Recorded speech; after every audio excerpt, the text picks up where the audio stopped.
Hi guys, I'm Greg from Rane Commercial. Today I'm going to show you a couple of products here at our ISE 2020 booth. First product I'm going to show you is the Terminal 1010x. This is a 10 in, 10 out DSP. You can add a number of our peripherals, such as the DR6 master control. It's a touch screen. Right now we have this running our booth. We have 3 zones here. We also have this DRZH, which is connected to our Zone 3, which is our speakers right up here, Denon Professional, which is one of our other companies. This booth is run by our Halogen Software, which connects up to the Terminal 1010x.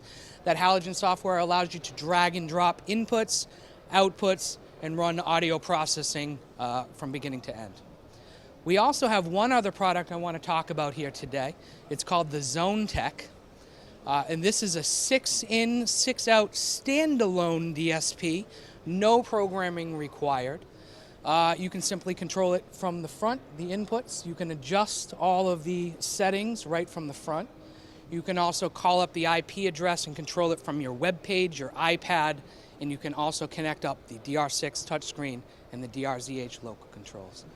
If you want more information, go to ranecommercial.com and check it out there. Thanks for your time.